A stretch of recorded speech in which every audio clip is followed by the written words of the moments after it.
now turn to Section 1. Section 1. You will hear an agent calling from Farrelly Mutual about the recent homeowners insurance inquiry. First, you have some time to look at questions 1 to 6.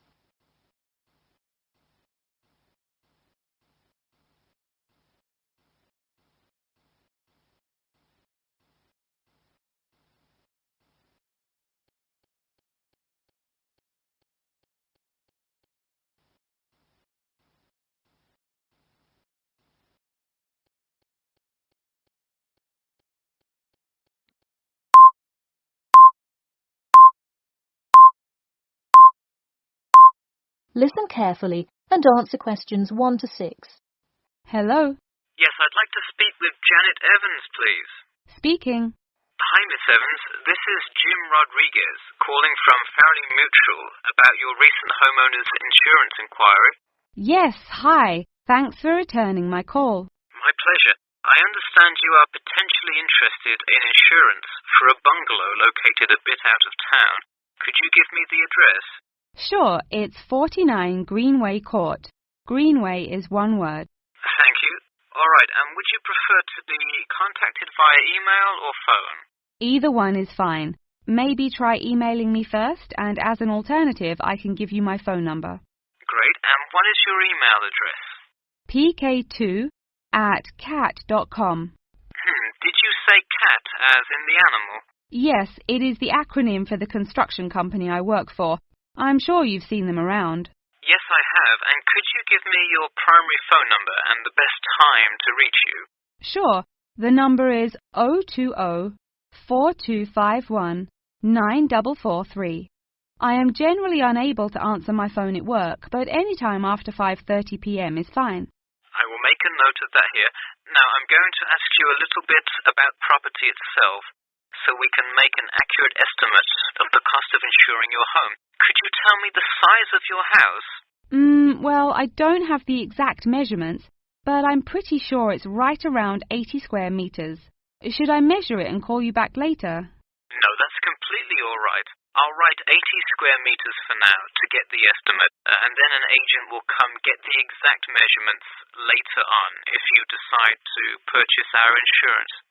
Okay, great. And what material is your house made of? For example, wood, brick, stucco?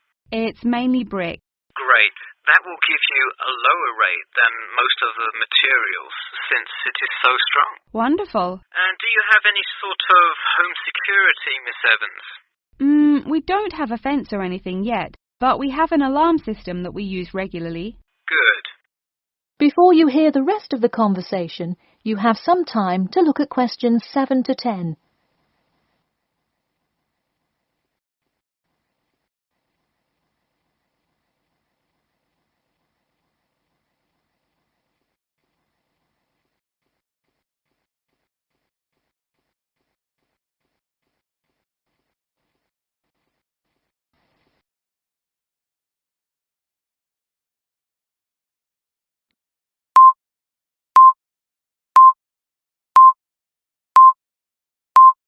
Now listen and answer questions 7 to 10.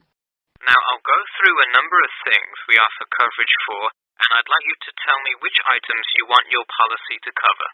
Okay. We'll start with the building itself first. Would you like us to cover incidental damage to the structure to your house? Absolutely. Splendid. And the contents inside your house? We usually cover all items with an appraised value of about £200. Would you like us to cover theft and damage beyond natural wear and tear? I will let you know that the second option here will come with a considerable increase in your rates. I think I'd just like the contents of the house to be covered against theft then. All right, and would you like any other insurance? Fire, flood, etc.? Yes, I definitely want flood coverage. It rains a lot here and the drainage system in the area is not the greatest. Okay, I am calculating your quotation now. It will just take a second. It looks like your annual insurance rate will be £148.30. Thanks, that seems somewhat reasonable. I would like to take some time to think about it. How long does it take to begin receiving coverage after signing up? It depends on the time of year. It can take anywhere from 2 to 6 weeks. I would say if you sign up by July the 1st, you could start your coverage by August the 1st. I see. Okay, thanks for your help. Should I call you back at this number when I have made my decision? Yes, please. And so that we can look up your account faster, I'll give you a reference number that you should provide when calling. Ready? Yep. It's TR278Q. Got it. Thanks. Thank you, and have a nice day. That is the end of Section 1. You now have half a minute to check your answers.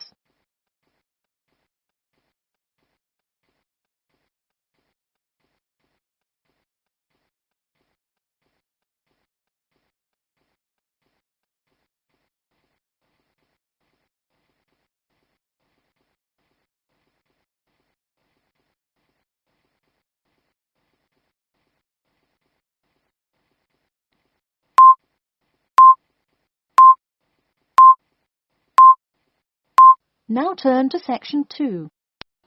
Section 2. You will hear a talk about a pool and outdoor venue created by some people. First, you have some time to look at questions 11 to 14.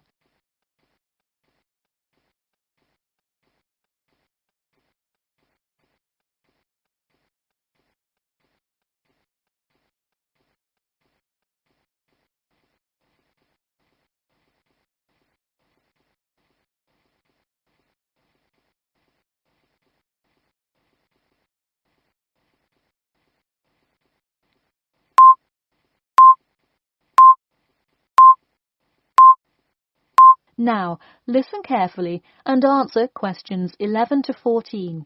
Hey, if you're just joining us on WKPX The Sound, welcome. We're here in the studio with Matt and Cam in the morning, and this morning we're talking about keeping the kids occupied on summer vacation. Folks, there's a new kid in town in the world of summer fun. Get ready for the Pool of the People, a pool and outdoor venue created by, that's right, the people. Scheduled to open in November, the ideas for everything from the design of the pool right down to the items sold in the snack bar have been decided upon by a sample of 1,050 members of the public. The public selected 2 top proposals from over a dozen created by renowned architect Ned Mosby, and the final design is truly something else. The pool is shaped like a fishbowl, sinking down into the ground. And there's, you guessed it, a real live fish tank in the center. It's certainly the center of attention in the Bridgewater area. Now, you are probably wondering how much an extravagance like this must cost, right? Well, have no fear. At just £15 for adults and £10 for kids, it's an affordable way to entertain the kids in those dog days of summer. The only problem now is the possibility that it will in fact become too popular.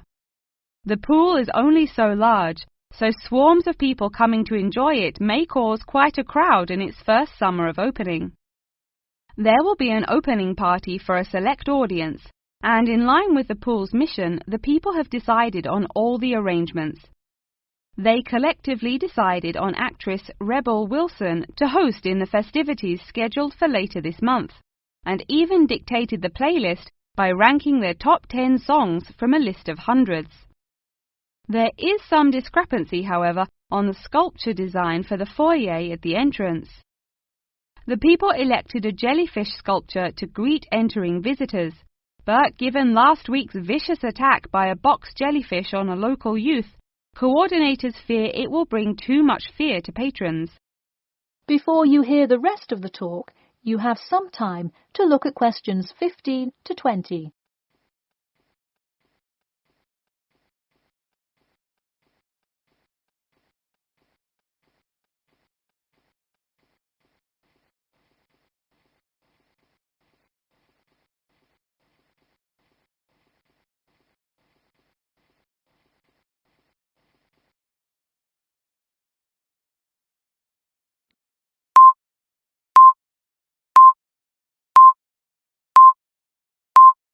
Now listen and answer questions 15 to 20.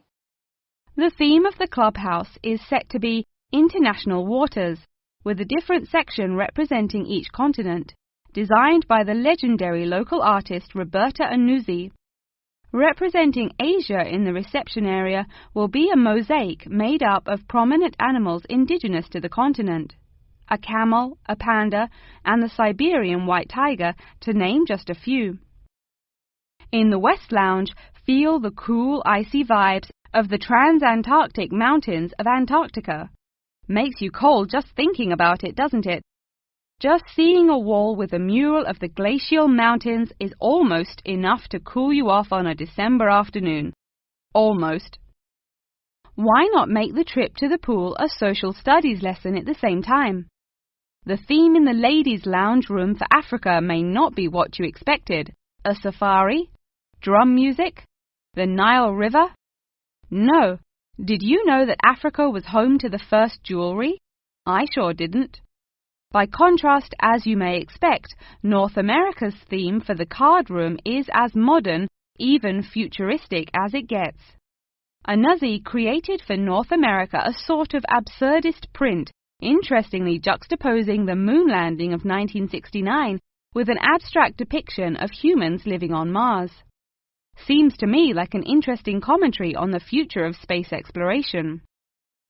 And in the men's lounge room, the ancient forts of Sparta, Rome, Greece, and other European civilizations fittingly exhibit the strength and combatant characteristics of these societies.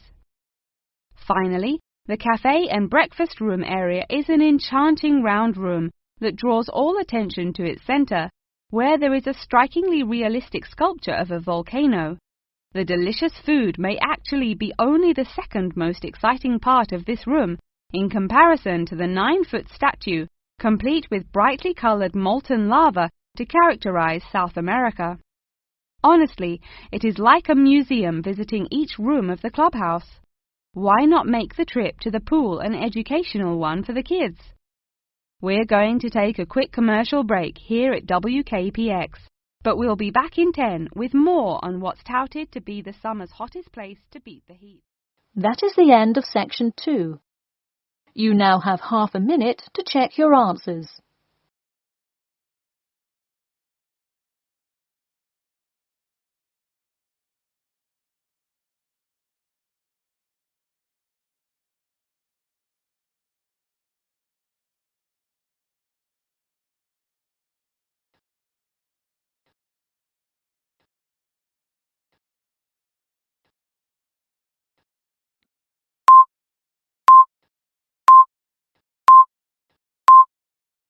Now turn to section 3. Section 3. You will hear two students called Jimmy and Kathy talking to their tutor about the current research paper. First, you have some time to look at questions 21 to 25.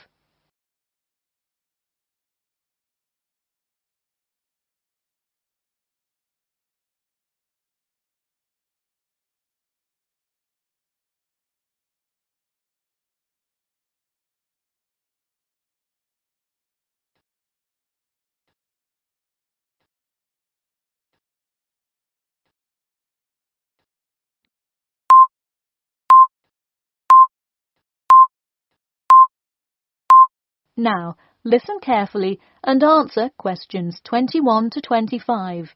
Before we start, Jimmy and Kathy, thanks for coming in today to talk about your current research paper. Well, I will also give you some suggestions for your future presentation later. That's great. OK, I've read the introductory chapter, and so far I like where you're going with your research, you two. Thanks. What did you think of the procedure section? I haven't got there yet. I'll get to that and the results and discussion section in a bit. Oh, if you haven't read the rest, are you just saying you like the introduction? No, the layout is really well done. You have each section clearly marked and have the header and footer perfectly formatted, and your title page is right on the money. A lot of students have trouble with that one. To be honest, we did refer a lot to the example we received in class. That's good to do for spacing and layout, as long as you're not also copying the information. The background information is a little sparse, though. You may want to add to it. You think so? I was more worried about whether I had enough data. You definitely need more background information. I would think about finding some more online articles or doing more research in the campus library. That's a good idea. We can go tomorrow. I find it too tough finding the subject matter in the online journal database. I also like being able to flip through the physical journal, as opposed to trying to scroll down on a computer. Me too. Oh, I almost forgot. I've included all of my citations in the abstract, but could you help me with the bibliography? I should be using a bibliography, right? Not an appendix. Sure, I can help with that. Yes, for this type of scientific research paper, list all sources that you cite in the body of your paper in a bibliography. Go to the website I gave you last time to see the exact way to list each source. Okay, thanks. I'll do that. We still have a lot of things to fix up. Yeah, but there's a lot of good stuff here to work with. So enough about the paper. How is the presentation going? Well, it's all right. I'm going to go try out the new presentation software while Jimmy's working on the bibliography. Yeah, we are hoping to make an animation of an actual pump, but still have a lot to learn about how to do that. Before you hear the rest of the talk, you have some time to look at questions 26 to 30.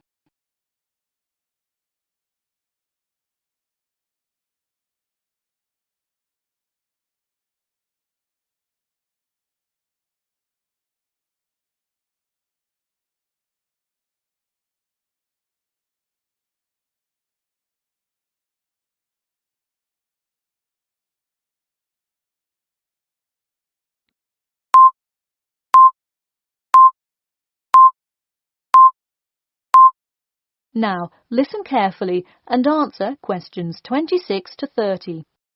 Who would have thought before we started this project that we would be able to recreate the motion of a pump? This stuff is just so interesting. So glad to hear it. Yeah, I am glad I took engineering this semester. I would definitely like to keep up with it.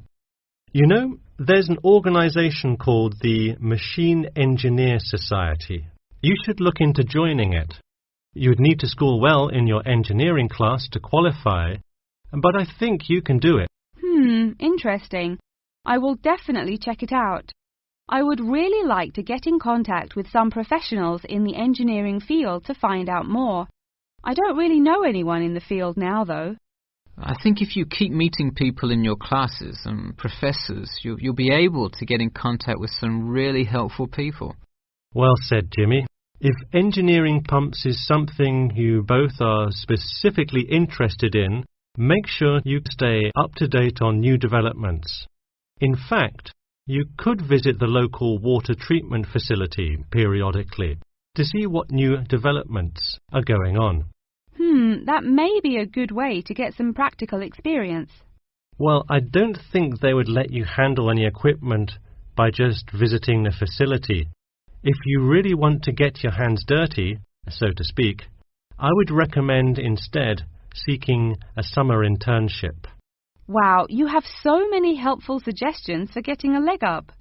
Now, if only you could tell me how to get my work published. Wouldn't that be nice? Well, honestly, all you really need to do is, once you have a dissertation, present it. Present it often and to many audiences, and once you get feedback, adjust it. You'll get published one day. Wow, this meeting has been truly inspiring. Thanks for your help. That is the end of section 3. You now have half a minute to check your answers.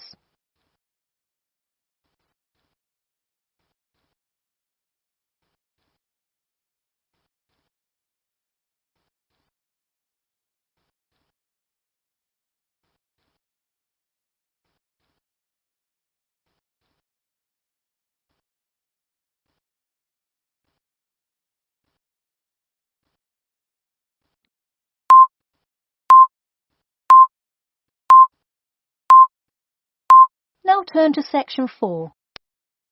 Section 4. You will hear a talk about amber, the formation of amber and its applications in different fields.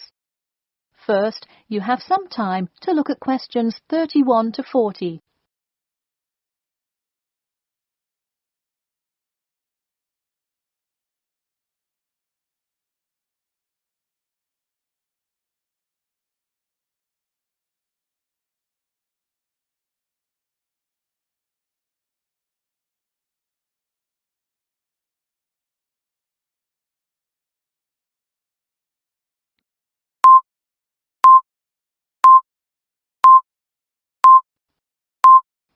Now, listen carefully and answer questions 31 to 40.